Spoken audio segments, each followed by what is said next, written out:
নবনীরদনিন্দিত কান্তিধারম রসসাগর নাগর भूपवरं।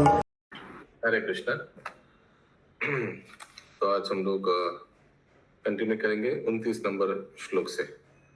Okay, 29 onwards. कल 28 तक हो गया था। हरे कृष्णा, दंडवत प्रणाम। हम लोग श्रीमद् भागवतम के सप्तम स्कंद में है, 15 अध्याय चल रहा है। आज हम लोग श्लोक संख्या 29 से कंटिन्यू करेंगे। श्रीमद् भागवतम 7.15.29 ऑनवर्ड्स। सब मेरे बाद श्लोक को दोहराइए। यथा वार्तदयो ह्यर्थे योगस्यार्थं न बिभ्रति अनर्थाय भवेयुस्म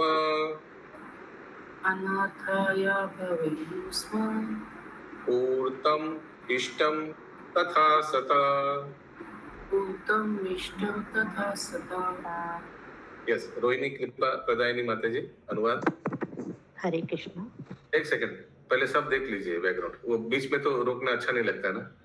पंखा, खिड़की और सब कुछ देख लीजिए, साउंड। हरे कृष्णा। कैसा है आवाज प्रभु जी? अब पता नहीं, पंखा होगा। पहले अब खिड़की सब देख लीजिए पहले, बाद में एक बार शुरू कीजिएगा। अच्छा नहीं लगता किसी को रोकने। पंखा एकदम स्लो है प्रभु जी, नहीं ओके, अनुवाद। हरे कृष्ण। जिस प्रकार व्यवसायिक कार्यकलाप या व्यापार के लाभ किसी की आध्यात्मिक उन्नति में सहायक नहीं बन सकते, अपितु वह भौतिक बंधन के कारण बन जाते हैं, उसी प्रकार वैदिक कर्मकांड ऐसे किसी व्यक्ति की सहायता नहीं कर सकते जो पूर्ण पुरुषोत्तम भगवान का भक्त नहीं है। वैदिक ritualistic service can not help anybody. अच्छा, तात्पर्य? यदि कोई अपने व्यवसायिक क्रियाकलापों से, व्यापार से या कृषि के द्वारा अत्यंत धनी बन जाता है, तो इसका अर्थ यह नहीं होता कि वह आध्यात्मिक दृष्टि से उन्नत है। आध्यात्मिक उन्नत होना भौतिक दृष्टि से समृद्ध होने से भिन्न है। यद्यपि जीवन का उद्देश्य आध्यात्मिक दृष्टि से संपन्न होना है, तो भी पथ भ्रष्ट होने के कारण अभागे जन सदैव भौतिक दृष्टि से धनी बनने के प्रयास में परमक्त रहते हैं, किंतु ऐसे भौतिक व्यापारों से मनुष्य जीवन के उद्देश्य की वास्तविक पूर्ति में कोई सहायता नहीं मिलती।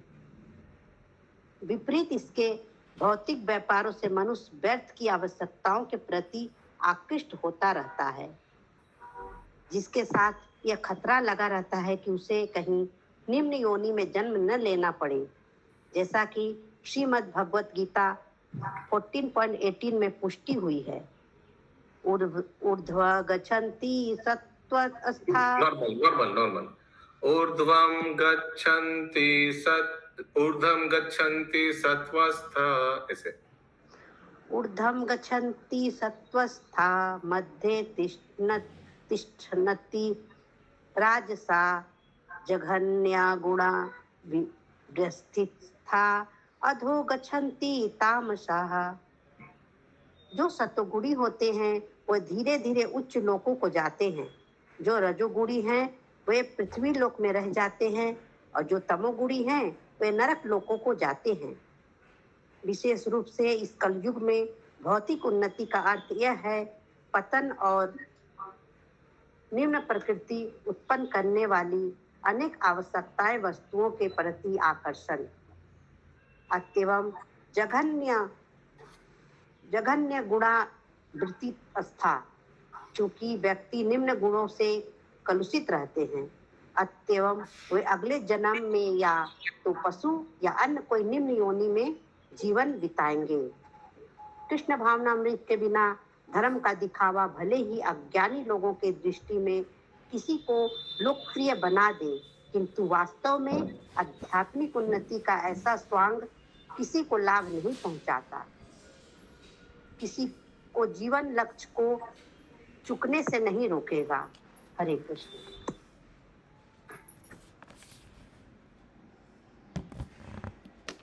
अच्छा, तो आध्यात्मिक उन्नति किसी का भक्ति उन्नति में कोई काम नहीं करेगा। इट विल नॉट हेल्प, एक नंबर पॉइंट। सेकेंडली, बाधा भी नहीं डालेगा। ऐसा नहीं कोई अगर धनी हो गया, it will not prevent one from misusing the goal of life. तो व्यक्ति अगर सही जगह पे स्थित है, उनको क्लैरिटी है, तो आध्यात्मिक उन्नति कभी बाधा भी नहीं आएगा। अगला श्लोक 30 नंबर। यश्चित्त विजये यत्त चित्ते विजययत्ता वाणी संगो अपरिग्रह अपरिग्रह एक विविक्त शरणो एको शरणो भिक्षुर भैक्ष्य मितासना। मित आसना। अनुवाद: जो मन पर विजय पाने का इच्छुक हो, उसे अपने परिवार का साथ छोड़ते हुए दूषित संगति से मुक्त होकर एकांत स्थान में रहना चाहिए। अपने शरीर के पोषण हेतु उसे उतना ही मांगना चाहिए जितने से जीवन की न्यूनतम आवश्यकताएं पूरी हो जाए। मन की चंचलता को जीतने की यह विधि है। मनुष्य को सलाह दी जाती है कि वो अपना परिवार त्याग कर अकेला रहे और भीख मांगकर जीवन निर्वाह करे तथा उतना ही भोजन करे जितने से वह जीवित रह सके। ऐसे किसी विधि के बिना कामेच्छाओं पर विजय नहीं पाई जा सकती। संन्यास का अर्थ है भिक्षावृत्ति स्वीकार करना, जिससे मनुष्य स्वतः विनम्र तथा कामेच्छा से मुक्त हो जाता है। इस प्रसंग में स्मृति का निम्नलिखित श्लोक दृष्ट द्रव्य है। हरे कृष्ण।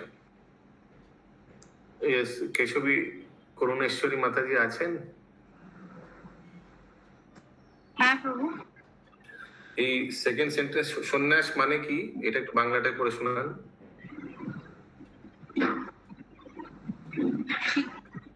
তাৎপর্যের কথা বলছেন প্রভু? তাৎপর্যের তৃতীয় সেন্টেন্সটা সন্ন্যাসের ব্যাপারে লেখা আছে, ওটা একটু পড়ুন। ভিক্ষাবৃত্তি অবলম্বন করে দেহ ধারণের জন্য কেবল যতটুকু প্রয়োজন ততটুকুই আহার করতে। এই পন্থা ব্যতীত কাম জয় করা যায় না। সন্ন্যাস মানে হচ্ছে ভিক্ষুকের জীবন, যার ফলে মানুষ আপনা থেকে কাম বাসনা থেকে মুক্ত হয়ে বিনীত এবং নম্র হয়। Okay, thank you. म्यूट करो फिल्म। वही एक बंगाली में बहुत प्रसिद्ध श्लोक आता है, वो माने स्वेच्छाय दरिद्रता ग्रहण स्वेच्छाय माने willingly accepting poverty is the life of a mendicant। willingly, स्वेच्छा से कोई एक्सेप्ट करेगा? नहीं, वो स्वेच्छा से एक्सेप्ट करेगा। आगे। द्वंद्वा हतस्य गर्भस्थस्यं ध्यानभंगादिकारणं लक्षायित्वा गृहे स्पष्टं सन्न्यसेद अविचारयन्। द्वंद्व युक्त इस जगत में पारिवारिक जीवन ही वह कारण है जिससे मनुष्य का आध्यात्मिक जीवन या ध्यान नष्ट होता है। इस तथ्य को विशेष तौर पर समझते हुए मनुष्य को निसंकोच संन्यास आश्रम स्वीकार करना चाहिए। हरे कृष्ण। अगला श्लोक 31। देशे शुचौ समेराजन, बोलिए। देशे शुचौ समेराजन व्यासनम् आत्मना स्थिरं सुखं समां तस्मिन् आसीतर्जंग ओम इति। Mute please. अनुवाद: हे राजन, योग संपन्न करने हेतु किसी पवित्र तथा पुण्य तीर्थ स्थल में किसी एक स्थान को चुने। यह स्थान समतल हो, न तो अधिक ऊंचा और न नीचा। तब वहाँ सुखपूर्वक स्थिर तथा समभाव से बैठकर शरीर को सीधा रखकर वैदिक प्रणव का उच्चारण प्रारंभ करें। ठीक है, हम लोग को भी ऐसे ही करके बैठना चाहिए भागवतम में। ठीक है, एकदम स्ट्रेट करके समतल जगह में।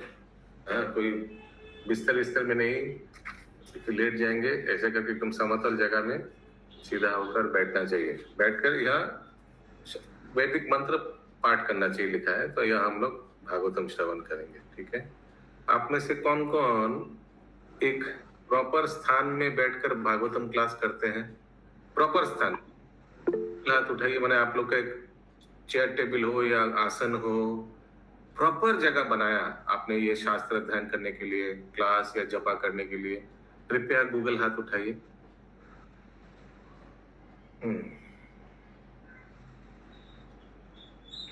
बहुत लोग ऐसे किया है, वेरी गुड, वेरी नाइस। बाकी लोग कहीं भी बैठ जाता है, जगह मिलने से मतलब है, कहीं भी बैठ जाता है। Okay, very nice. जाप तो एक ही जगह करते हैं, लेकिन क्लास कहीं है कहीं नहीं है, तो इस तरह से हो जाते हैं। अरे भैया यार ना, तुम्हारा एग्जाम बेटू कल तो है, मैं जल्दी करो। ओके, तो बहुत लोग हैं सब जो ये काम क्यों किया सब? प्रॉपर जगह बैठ के, हाँ सब लेसन क्यों किए हैं? क्या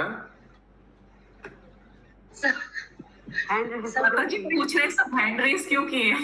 उल्टा तो सब पूछ रहे हैं माता जी। जो सुदामा टीम आशीर्वाद दे रहे हैं। सुदामा टीम का मेंबर माता जी कॉन्स्पिरेसी चल रही है सुबह लगे। बताइए, हम लेफ्ट राइट कर रहे थे, इसीलिए नहीं सुन पाए। अच्छा, कौन कौन सुवाला टीम में ज्वाइन करेगा, इसीलिए रेज एंड हो रहा है।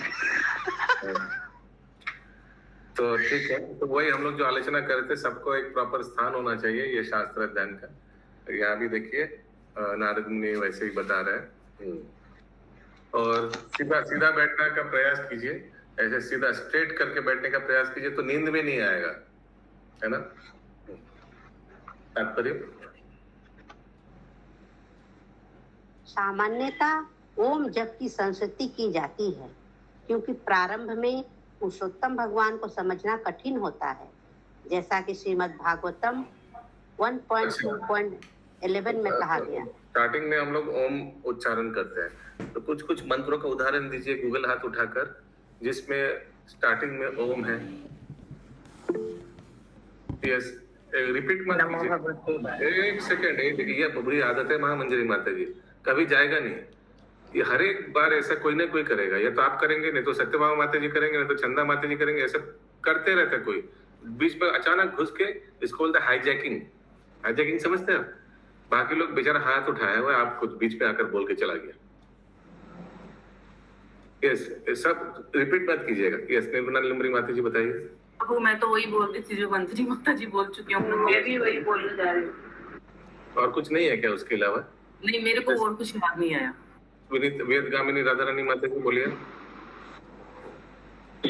ओम कृष्णाय वासुदेवाय हरे परमात्मने प्रणत क्लेश नाथाय गोविंदाय नमो नमः। कौन सा ये फिर से बोलिए? भागवतम का है। यस, प्रीतिबेन नंदप्रिया माता जी। ओम पूर्णमदः पूर्णमिदं पूर्णात् पूर्णमुच्यते पूर्णस्य पूर्णमादाय पूर्णमेवावशिष्यते। हरि बोल, very nice. Yes, Sumana Gaurangi माता जी।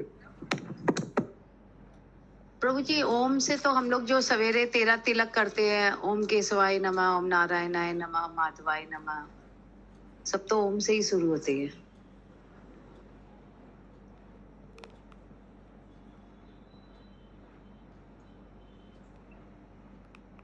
प्रभु का लीव हो गया क्या? नहीं, प्रभु जी का म्यूट है। फोन आ गया, फोन। अच्छा, यस, नेक्स्ट सुमना गौरंगी माता जी बोल दिया। Okay, very nice. Next Keshav जगत प्रिया माता जी। तो भागवतम स्टार्ट होने के पहले ओम नमो भगवते हो वासुदेवाय। गया। यस, अच्छा, हो गया। ओम उग्रम वीरम महाविष्णु ज्वलंतं सर्वमुखम नरसिंहम कृष्णम। ओम उग्रम वीरम है क्या? नहीं, उग्रम वीरम से स्टार्ट। उग्रम वीरम डायरेक्ट है। यस, संगिनी श्याम माता जी। ओम अज्ञानम तिमिरन्धस्य ज्ञानं हरि विनाशाय। बोल, वेरी नाइस। यस, करुणा राधे माता जी। प्रभु, इट्स ओम भूर्भुवः स्वः। वेरी बोल, वेरी नाइस। तत्सवितु वरेण्यं। अच्छा, हालांकि उच्चारण नहीं करना चाहिए, very very nice. Okay, yes Gayatri मैं बोलूं प्रभु जी? गूगल हाथ उठाइए ना, फिर तो सबको बोलने देंगे। हाँ बोलिए प्रभु गायत्री। वही हम भी बोलने वाले थे। ओम भूर्भुवः स्वः। ओम कृष्णाय वासुदेवाय हरे परमात्मने प्रणतत् क्लेश नाशाय गोविंदाय नमो नमः। कोई बोल दिया शायद, लेकिन ओम है क्या? हाँ प्रभु जी ओम नहीं है, ओम नहीं है प्रभु जी। ओम है, ओम नहीं लगता है। ओम नहीं है, ओम नहीं है। ओके ओके ठीक है। ओम नहीं लगता है। 25 नंबर, अभी कितना नंबर होगा? हाँ बस किशोरी माता जी। ओम नमः शिवाय। ओम नमः शिवाय, हरि बोल, वेरी नाइस। मैं एक और बोलूं प्रभु जी? हाँ ओम त्र्यंबकम यजामहे सुगंधिम पुष्टिवर्धनम उर्वारुक्मिय बंदना मृत्यु मोक्षी यमामृता। जय हो। ओके, कितना नंबर होगा अभी? 31 का तात्पर्य होगा। तात्पर्य, हाँ बोलिए मत, आगे बोलिए। तो फिर से पढ़ी तात्पर्य, फिर से वो पहला वाला सेंटेंस पढ़ी, ओम क्यों बोलते हैं? तात्पर्य, सामान्यतः ओम की संश्रुति की जाती है क्योंकि प्रारंभ में पुरुषोत्तम भगवान को समझना कठिन होता है। जैसा कि और एक याद आ गया, सॉरी, ओम जय जगदीश हरे। प्रभु जी वो तो आरती है, श्लोका थोड़ी ना। हाँ वो भी है, सही बात है। ओके, क्या आपको भी याद है कि? नहीं प्रभु जी याद नहीं आया। यहाँ पे जो लिखा है प्रभु जी कि सामान्यतः ओम जप की संस्तुति की जाती है क्योंकि प्रारंभ में भगवान को समझना कठिन होता है, तो ये निर्विशेषवादी लोग के लिए बोला जा रहा है क्या? प्रणव, हाँ श्रवण से, हाँ प्रणव, यस। नहीं नहीं ऐसा नहीं, समझ में कठिन होता था इसीलिए शब्द ब्रह्म का बारे में बोला गया। It is easy to understand. क्योंकि गीता में तो भगवान बोलते हैं ना कि हरे कृष्ण में ही ओम सम्मिलित है। एकदम।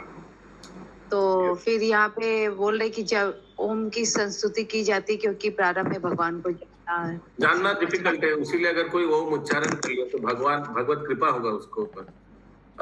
इनिशियली तो ओम जानना, देखिए हम भी प्रवचन में सुने थे राधेश्याम प्रभु का कि ये ओम जो शब्द ब्रह्म है साक्षात कृष्ण है।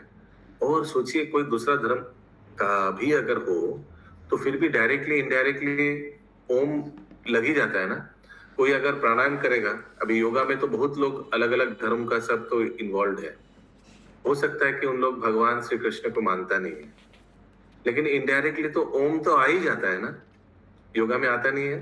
कोई अगर अष्टांग योगा प्रैक्टिस करेगा, अष्टांग योगा तो अभी पूरा वर्ल्ड प्रैक्टिस कर रहा है, तो डायरेक्टली इनडायरेक्टली वो तो भगवान श्री कृष्ण का नाम ले रहे हैं।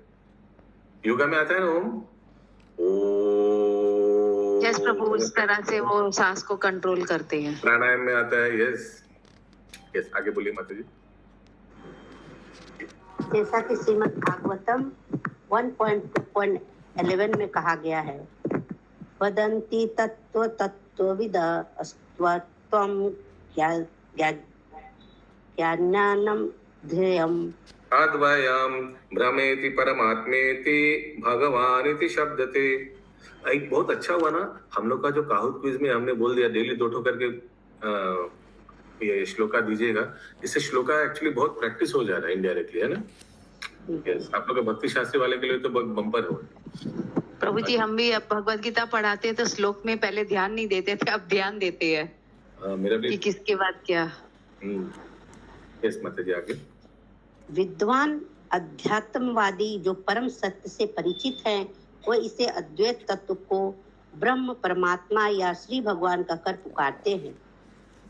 जब तक कोई पूर्ण पुरुषोत्तम भगवान के विषय में पूर्णतः अस्वस्थ नहीं हो जाता, तब तक उसके अपने हृदय के अंदर परमात्मा को ढूंढते हुए निर्विशेष योगी बनने की प्रवृत्ति रहती है। हाँ सही बोला आपने, निर्विशेष योगी, उसी के बाद उन लोग के लिए हेल्प होता है ये ओम निर्विशेष ब्रह्म। यस आगे।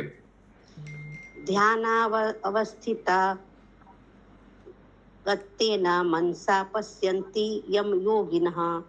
यहाँ पर ओमकार का जप की संश्रुति की गई है क्योंकि दिव्य अनुभूति के प्रारंभ में हरे कृष्ण महामंत्र का जप न करके मनुष्य ओमकार प्रणव का जप कर सकता है। हरे कृष्ण महामंत्र तब तथा ओंकार में कोई अंतर नहीं है। क्योंकि दोनों ही पूर्ण पुरुषोत्तम भगवान की ध्वनि अभिव्यक्तियां हैं। प्रणव सर्व विदेशु, समस्त वैदिक साहित्य में ओंकार ध्वनि ही शुभा आरंभ है। ओम नमो भगवते वासुदेवाय। ओंकार के जप तथा हरे कृष्ण मंत्र के जप में यही अंतर है कि हरे कृष्ण मंत्र का जप स्थान या आसन का विचार किए बिना किया जा सकता है, जिसकी संश्रुति श्रीमद् भगवद गीता 6.11 में की गई है। शुचौ देशे प्रतिष्ठाप्य स्थिरमासनमात्मना नास्त उच्छ्रितं नाति नीचं चैलाजिन कुशोत्तरम्। योगाभ्यास हेतु मनुष्य को एकांत स्थान में जाना चाहिए और भूमि पर उस घास बिछाकर उसके ऊपर मृगचर्म तथा कोमल कपड़ा रखना चाहिए। आसन न तो अधिक ऊंचा हो न अधिक नीचा, इसे पवित्र स्थान में होना चाहिए। हरे कृष्ण मंत्र का कोई भी व्यक्ति स्थान या आसन का विचार किए बिना जप सकता है। श्री चैतन्य महाप्रभु ने स्पष्ट कहा है, नियमितः अस्मरणेन काल। हरे कृष्ण महामंत्र का जप करने हेतु आसन के विषय में कोई विशिष्ट आदेश नहीं है। नियमतः स्मरण न काल नामक आदेश में देश, काल तथा पात्र सभी समाविष्ट हैं। अतएव कोई भी व्यक्ति देश तथा काल का ध्यान रखे बिना हरे कृष्ण मंत्र का जप कर सकता है। विशेषता इस कलयुग में श्रीमद् भगवद गीता द्वारा संस्कृत उपयुक्त स्थान ढूंढ पाना कठिन है, किंतु हरे कृष्ण महामंत्र का जप किसी भी स्थान में और किसी भी समय किया जा सकता है। हरे कृष्ण। ये आप लोग उत्तर दे सकते थे जब मैंने पूछा ना आप लोग में कौन कौन अच्छा जगह बैठ के जप करते हैं, तब आप लोग ये बोल सकते थे। देखिए लिखा है, कहीं भी हम लोग कर सकते हैं। तब पढ़ा नहीं गया होगा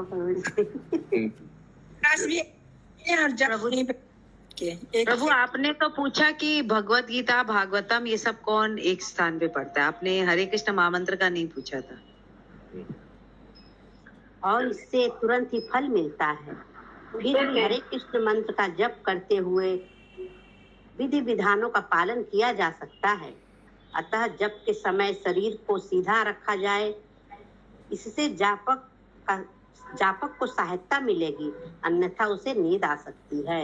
हरे देखिए यही बात मैं बोलना चाह रहा था। देखिए प्रभुपाद जी भी बता रहे हैं, ठीक है, सीधा बैठिए, नहीं तो खड़ा हो जाइए। अगर नींद आ रहा है तो तुरंत खड़ा हो जाने का।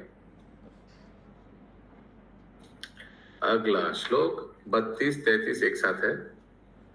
प्राणपनो सन्निरुध्ययात् प्राण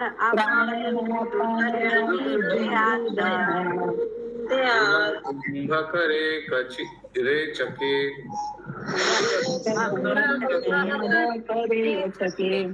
यावन्मानस्त्यजेत् कामान्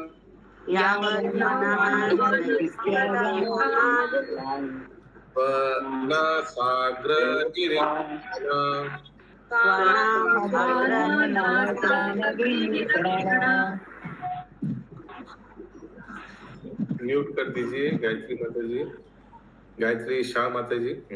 बोलिए। अच्छा करेक्ट हुए सरती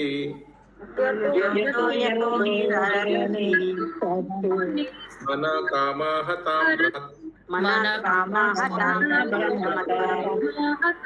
ततस्तत उपारित्य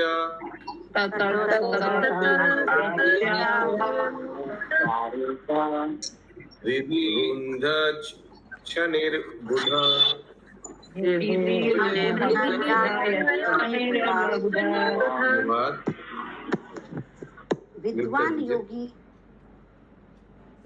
विद्वान योगी अपने नाक के अग्रभाग पर निरंतर दृष्टि लगाकर पूरक, कुंभक तथा रेचक नामक श्वास लेने के आसन का, अर्थात वह श्वास अंदर ले जाने, बाहर निकालने और फिर दोनों को रोक देने का अभ्यास करता है।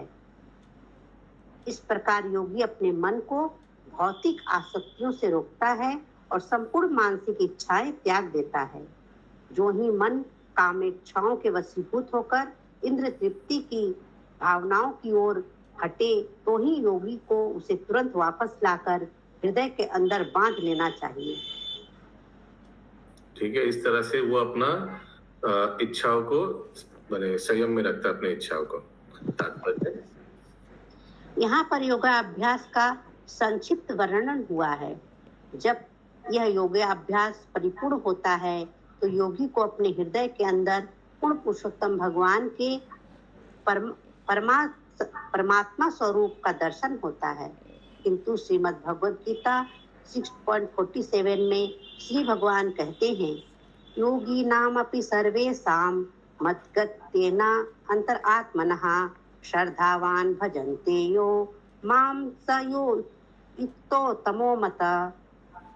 योगियों में से जो योगी अत्यंत श्रद्धा पूर्वक मुझ में अटल हो जाता है और दिव्य प्रेमा भक्ति से मेरी पूजा करता है, वह योग में मुझसे घनिष्ठता पूर्वक बंध जाता है और वह सर्वश्रेष्ठ है।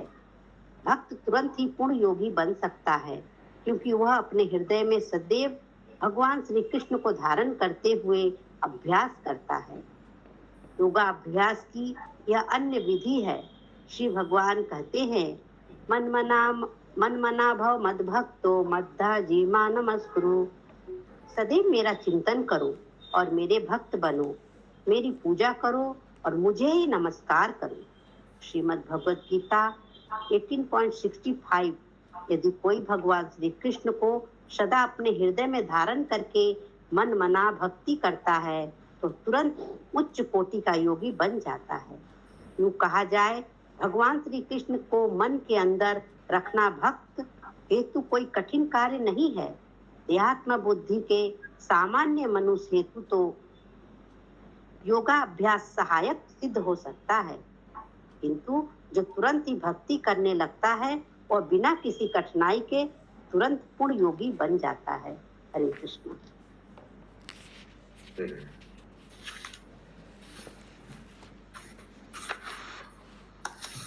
अगला श्लोक 34 नंबर। एवं अभ्यास यतश्चित्तम, बोलिए। कालेनाल्पीयसायते अनिसन्तस्य निर्वाणाम् यात्यनिन्दानवानिवत्।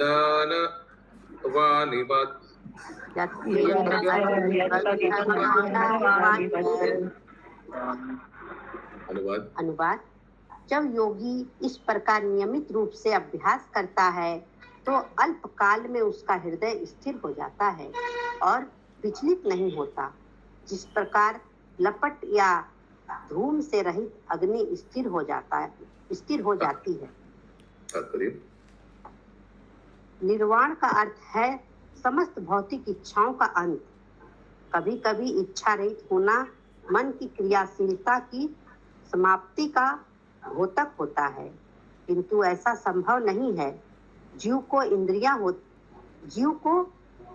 होती है और ये इंद्रियां कार्य करना बंद कर दे तो जीव न रहे, वह जड़ हो जाए।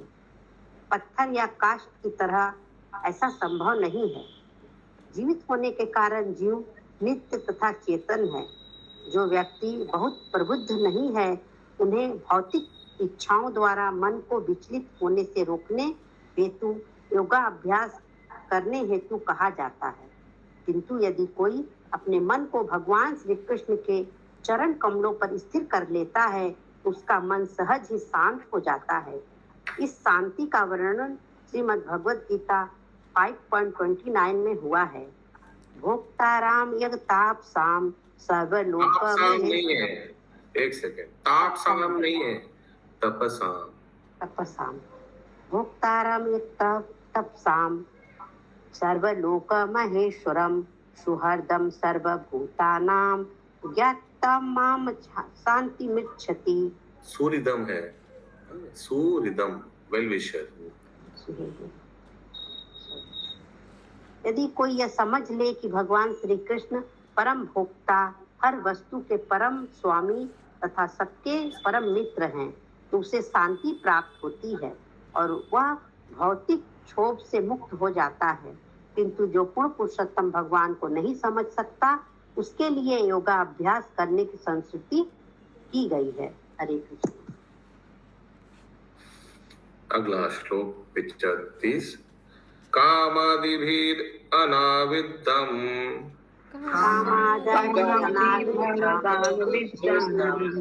प्रशांत अखिल वृत्त्यात् चित्तम ब्रह्म सुखास्पृष्टम एवोत्तिष्ठेत कर्हिचित्।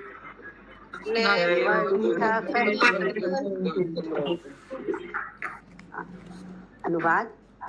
जब मनुष्य की चेतना भौतिक कामेच्छाओं से अदूषित होती है तो वह सभी कार्यों में शांत हो जाती है, क्योंकि मनुष्य शाश्वत आनंदमय जीवन में स्थित हो जाता है। एक बार इस पद पर स्थिर हो जाने पर मनुष्य फिर भौतिक क्रियाकलापों की ओर वापस नहीं जाता।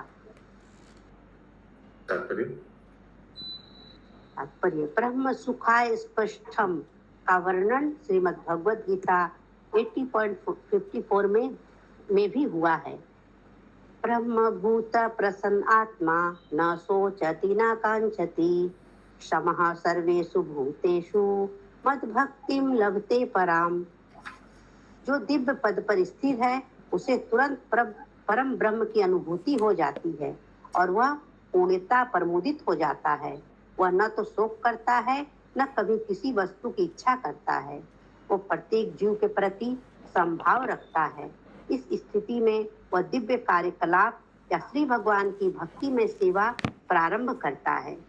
सामान्यतः एक बार ब्रह्म सुख अर्थात दिव्य आनंद के दिव्य स्तर को प्राप्त मनुष्य फिर कभी नीचे नहीं आता, किंतु यदि वह भक्ति नहीं करता तो उसके भौतिक स्तर पर वापस आने की संभावना बनी रहती है। आरूहर कृच्छेणम परम पदम तत्व पत्यन्धो अनावृत युष्मत् आंग्राय। आगे। मनुष्य ब्रह्म सुख अर्थात दिव्य आनंद के पद तक ऊपर जा सकता है, किंतु वह वहां से भी भौतिक स्तर पर गिर सकता है यदि वो अपने आप को भक्ति में सेवा में नहीं लगाता। हरे कृष्ण। आज का अंतिम श्लोक 36। यह प्राव्रज्य गृहात् पूर्वम। बोलिए।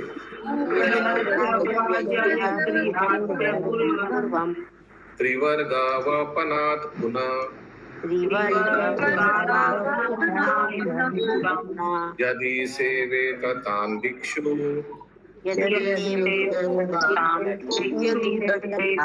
तवैवान् तस्य आत्रपा।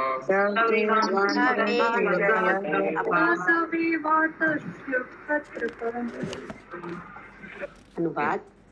जो संन्यास आश्रम स्वीकार करता है वह धर्म, अर्थ तथा काम इन तीन भौतिकवादी क्रियाकलापों के सिद्धांतों को छोड़ देता है जिनसे मनुष्य ग्रस्त जीवन में लिप्त रहता है।